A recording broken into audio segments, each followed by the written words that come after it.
Hi everyone. So this is a video I've been meaning to get around to in the last few days, but I've been busy. I've just had a number of things to sort out.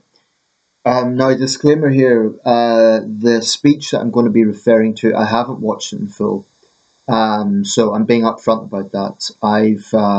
I've watched a bit of it, and I know that the angle that Suella Braverman was taking, but I have not watched the speech in full simply for time reasons. It's quite a long speech. But I nevertheless want to make this now because I think this will be just another issue that kind of fades into last week's news story, and I want to talk about it now.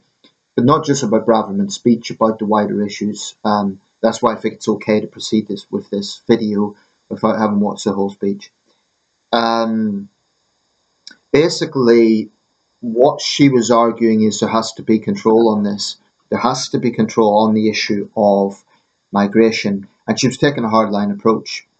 Now, there will be people on the left who won't, they won't care what Suella Braverman has to say. They'll cringe at even listening to her because they can't stand her. Um, and that's politics. There will be equivalents, where right-leaning people wouldn't give the time of day to a left-wing politician. Um, and I understand that politics is polarizing. There's been times I've just really been turned off listening to a public figure I can't stand because I know what the pitch is, and they just I get that, but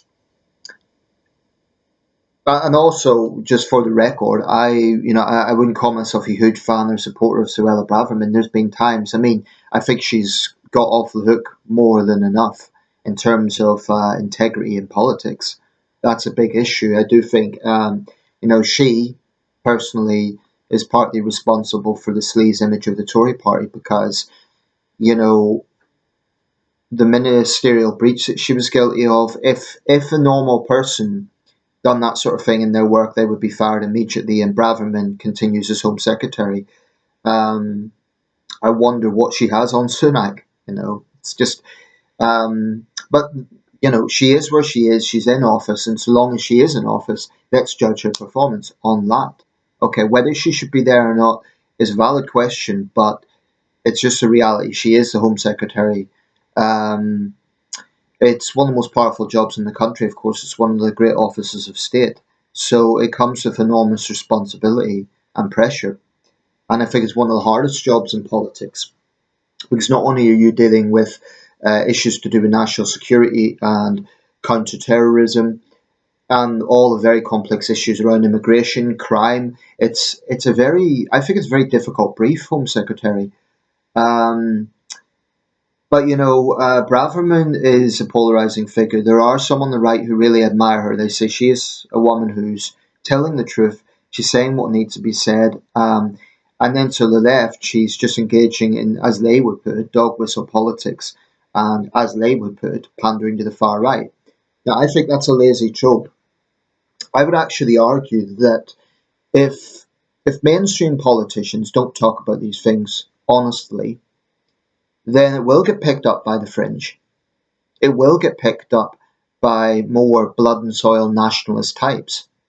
So is it a question of Braverman pitching to the far right, or is it a question of taking away the the oxygen of their pitch and saying, well, actually, we're going to be honest about this, so they don't get to hijack the issue, so they don't get to weaponize it. But talking of weaponizing, I think the left does a lot of that. Um, the fact of the matter is, these are complex issues. You know, when we look at the small boats thing, for example, it is very obvious that there are people who are risking their lives, but for what reasons? Are they all being persecuted for their sexuality or their faith? I think it's obvious the answer is no. I think it is obvious that there are absolutely economic migrants among them. Now, the fact that they're still willing to risk their lives says something. And, I think sometimes in this debate, the humanity can be lost. These are human beings, and I wonder what if I was in their shoes. But at the same time, I don't want to temper too much sentimentality because they're breaking the law, really. Um, Now, charities say, we'll make it easier for people to come here legally. I agree with that. I think that there are some times that the Home Office doesn't make things straightforward. Easy, I don't necessarily want to say easy because it shouldn't be overly easy, but they don't make it straightforward. There are times when they mess up. I mean, the Windrush scandal, for example, or another example is, and this is far less known, a while back there was a Ukrainian orchestra came to the UK and they had visa issues because of Home Office bureaucracy. And whilst we're supporting Ukraine robustly and rightfully, um, you have here Ukrainian nationals, coming here in this arts event, and there was a mess up with the visas, and it wasn't. I think it frustrates me sometimes when just bureaucratic um, paperwork gets in the way of common sense, where someone has clearly missed something along the lines, and they done nothing wrong. They weren't they weren't coming as refugees. They'd applied through all the correct channels, but someone messed it up, and then they were told that they didn't have the right visas. But they done everything that they were supposed to do. Um, Anyone who's travelled around the world will know that travel can be complex. I'm not talking here about immigration or migration. I'm talking about just general travel. So, you can't put people in a position where they do everything they're asked to do, and then they're still um, given a situation where their visa's put on hold, or especially when they've paid a lot of money for it. Or in the case of students, for example, if they've paid a lot of money for their course and then they're messed around. There are areas like that I think we could do better as a state. I think that sometimes British bureaucracy, and I don't think that we're the worst country in the world for this, but I think sometimes our bureaucracy can be just a joke. It can be computer says no. Um, I think that's wrong when people are doing everything legally that they're asked to do and they're still messing around. Also, charities have said, well, wait a second, there are legitimate refugees who do try to go through the correct channels, but they're still refused. Well, that's difficult, but Douglas Murray made a good point about this. Even if people are legitimate refugees, the simple reality is we cannot help everyone. We just can't.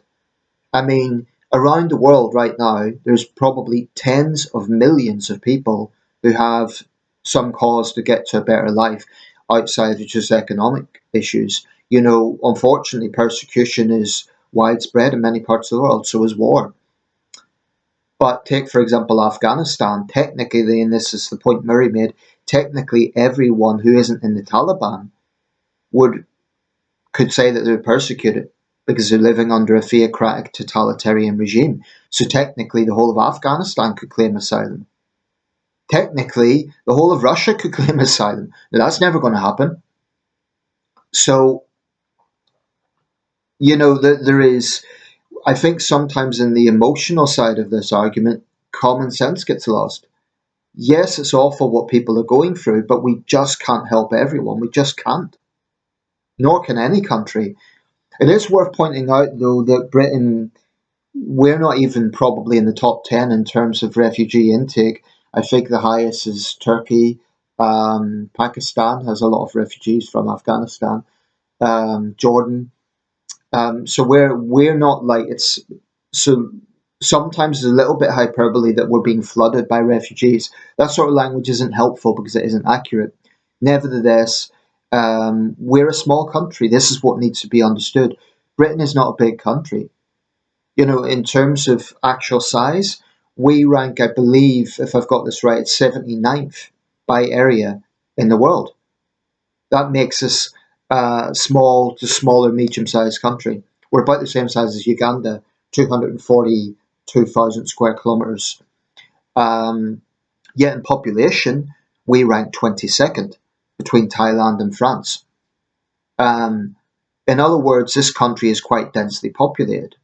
If you look at the statistics, that's what that we're a densely populated country. Um, but I want to talk not about the details of the speech. I like I said, I haven't seen the full speech. I'll put a link on this video, but I just think that when the left attack Braverman, one of their attack points is she's a hypocrite because as an ethnic minority woman, she has benefited from British tolerance. But I think they're missing the point. This isn't about saying this isn't some sort of white nationalist thing like let's keep out all minorities. And it's never been about that. And Braverman isn't saying that, nor is her party. So that's very dishonest of the left to put it that way. Um, the fact that you have a British Asian woman who's hardline on immigration doesn't mean that she's a hypocrite. It means that's her honest ideological position. And it's not a case of, well, she benefited from it. She isn't saying keep everyone out. She's saying we need to get control of this drastically. And there was one bit, and I didn't see this directly, but apparently she criticised the the idea of multiculturalism as a failed ideology, and it was pointed out that Rishi Sunak um, contradicted that, and he praised multiculturalism in another speech. It's always embarrassing, I think, when a prime minister inadvertently contradicts the position of one of the leading ministers or her leading ministers, because it kind of shows there's not a united front in government. Um, I don't know the details of what either of them said, but on the issue of multiculturalism, people need to understand there is a difference between multiculturalism and diversity. So, for example, you can have a nation where there's great ethnic diversity, and we do, especially in our big cities. Um, just look at the government, look at the ethnic minority representation there.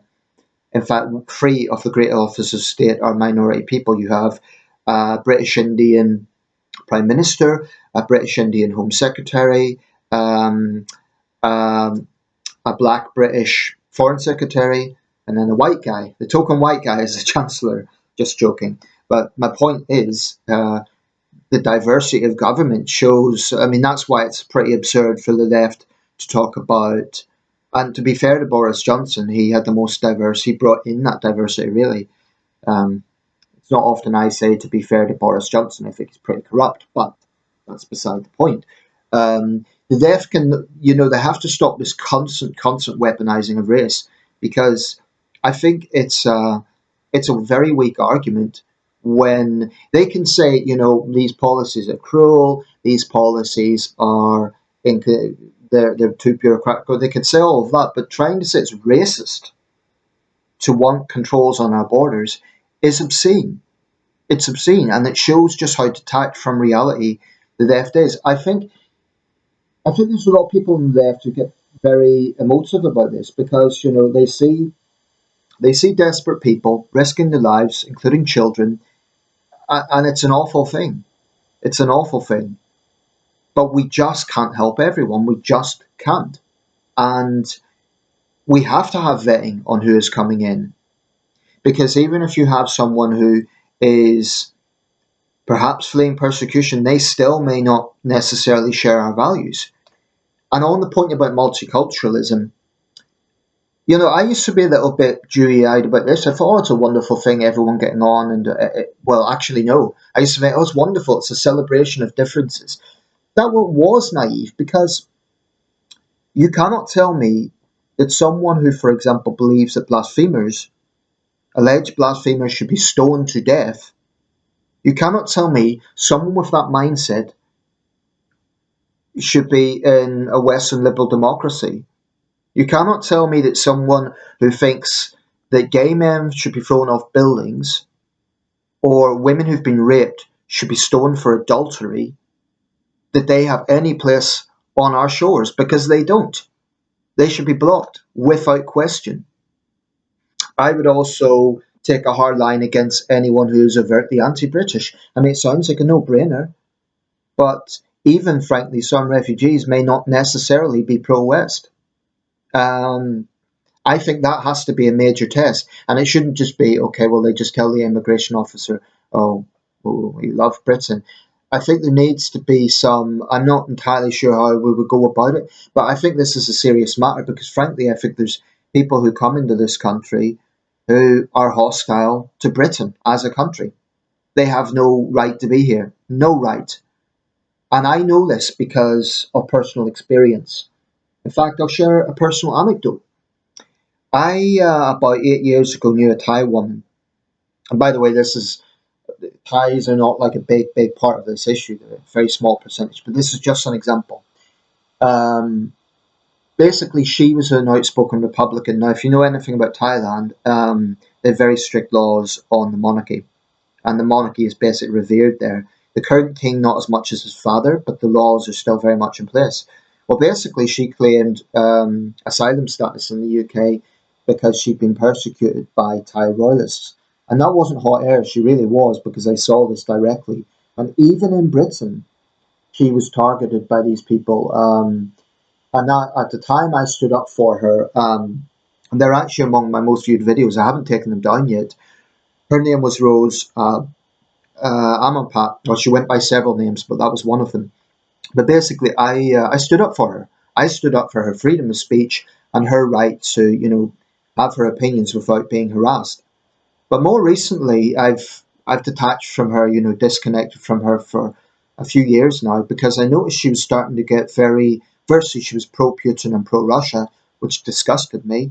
Um, and then she started coming out with all sorts of conspiracy nonsense about the royal family here, and she had lots of positions on vaccines and so on. But to me, this was a slap in the face. This is a country that gave her refuge, and how does she thank us? By vilifying our head of state, the late Queen, by and by pushing propaganda of a powerful foreign adversary. So I was disgusted by that. Um, and I thought, is so that's the gratitude you show to a country that gave you refuge. If it wasn't for Britain, you would still be in Thailand with your life being threatened. So, and if she happens to be watching this, shame on you, Rose. Shame on you. You know, for you to come here and to show that sort of gratitude to the country that gave you refuge, shame on you. But this is an example of what I'm talking about. You may have people who have a legitimate case for asylum, but if they simultaneously have hostility to this country, they shouldn't be here. On the other hand, there are people, for example, the Afghan interpreters, who risk their lives for British soldiers. I absolutely would give them priority, people like that, without question. But there's many components of this. I mean, with diversity, I mentioned a contrast between diversity and multiculturalism. With diversity, you could get people who are black, white, Asian, Hispanic, but they still have shared values. And to be honest, I think it's probably, as much as America has many problems, I think I don't want to say there's better integration necessarily, because certainly a lot of America remains socially segregated, not as a policy, but just the reality. But you know what? I backtrack. Maybe that's not true. Maybe it was true a few years ago, but but nevertheless,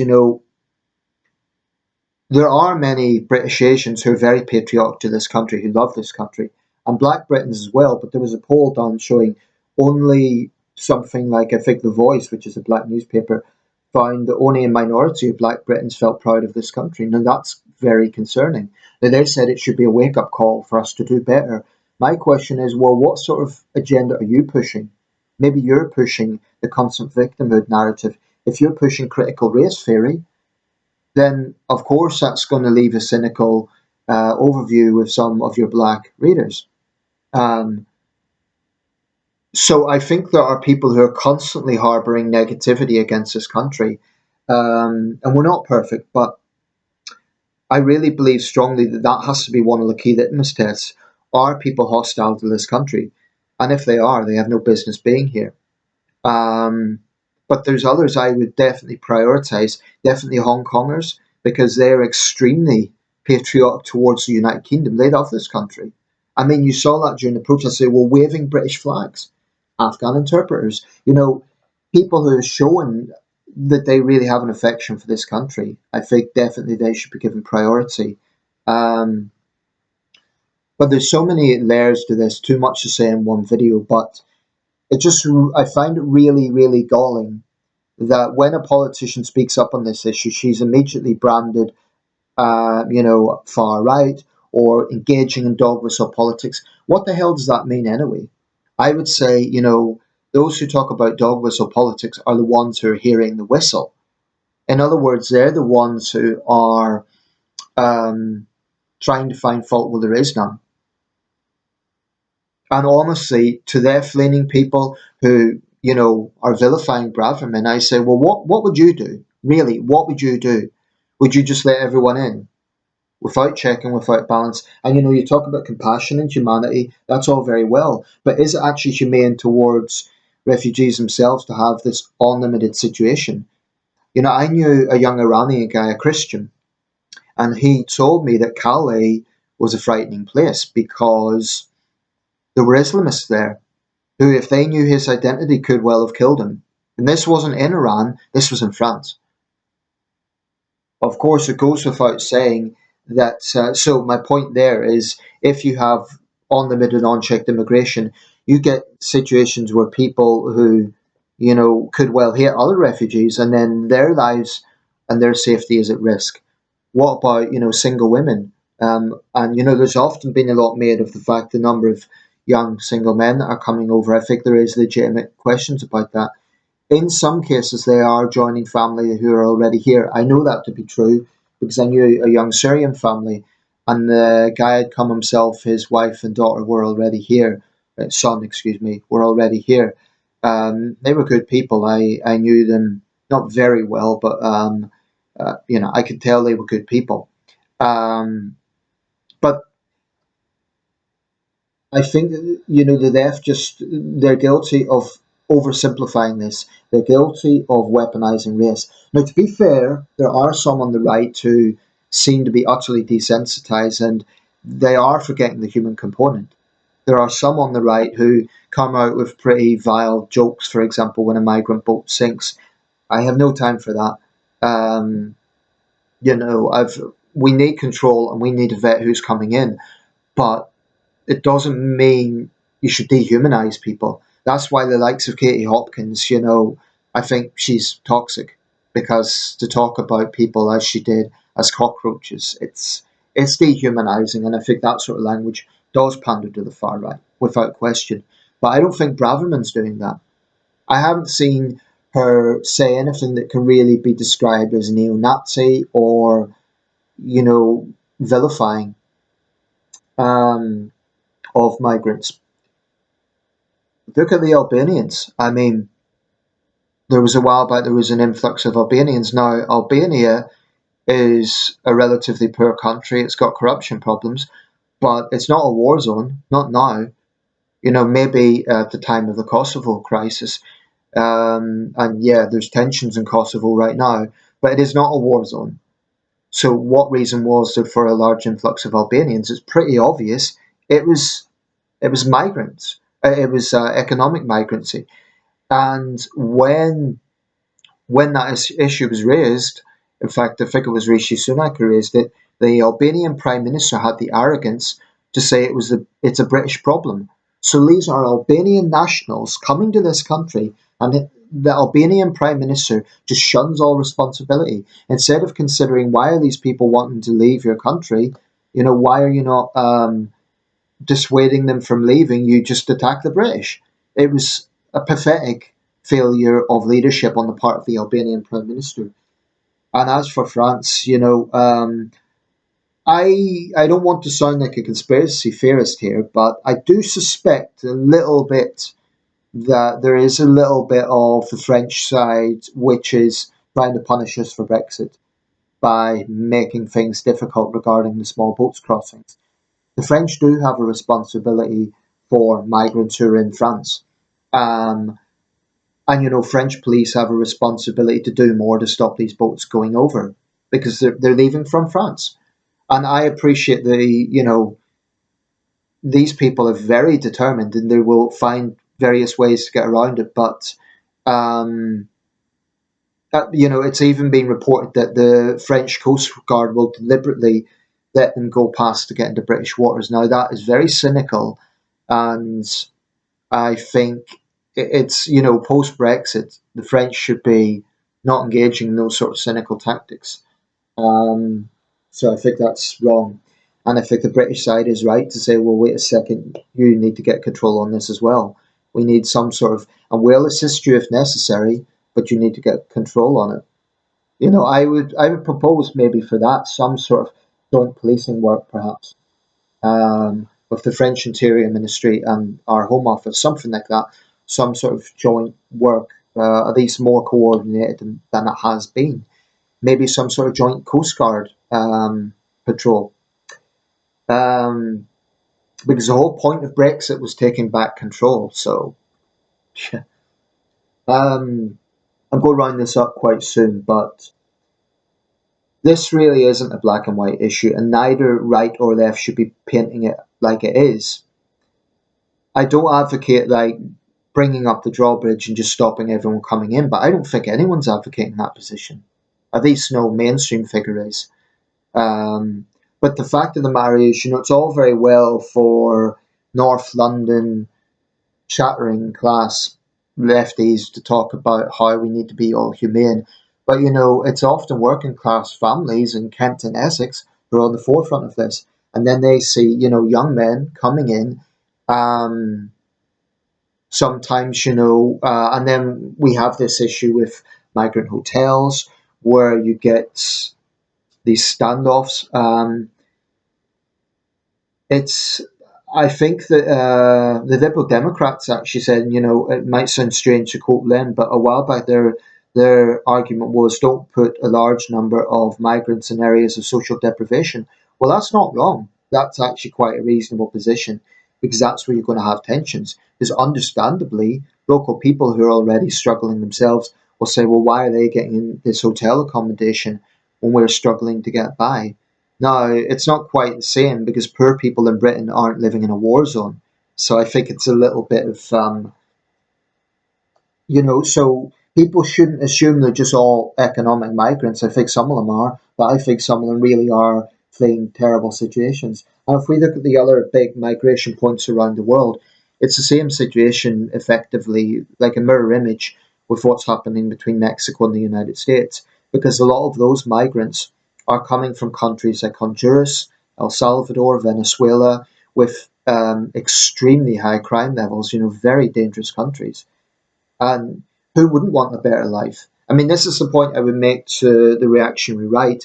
If you were in their shoes, would you not try and improve your life? Would you not try and, get out? I would. I mean, I do not blame them. But there is an argument that it should be by legal means because there are other people that do it through the legal means. What I would say, though, in conclusion, is that we need to enforce the legal side of it, but that shouldn't be overtly bureaucratic. I mean, yes, we need vetting, but so much of this is about a balance. And I don't think if people are playing by the rules, they should be penalised. Also, on the wider issue of immigration, I'm not talking here about migrants. Again, that's something I would be quite balanced about. Again, we cannot let everyone in that wants to work in the UK or study in the UK. But I'm broadly speaking quite in favour of that because it's good for our economy, actually. I mean, if the NHS got rid of all the Filipino nurses, all the Indian doctors, it would really be in a bad way. It's already facing challenges, but we cannot take that for granted. And I think we need to treat those people well because they are contributing to our society. This is the point. A lot of immigrants really do contribute to our society. There's others that don't, who come here and engage in crime. And I think that is some cheek to, get refuge in a country, then pay back the country by engaging in crime. I think they should be thrown out immediately. But the problem is, it becomes very difficult to throw people out. And this is one last point I do have to draw on because it's important.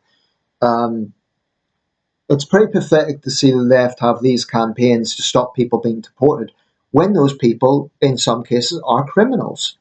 Now, I think it was Nick Ferrari who put this point on LBC. It doesn't matter if they were only a rapist once or only a murderer once. It doesn't matter if they reoffended because that is a dangerous criminal. and they have no right to be in this country.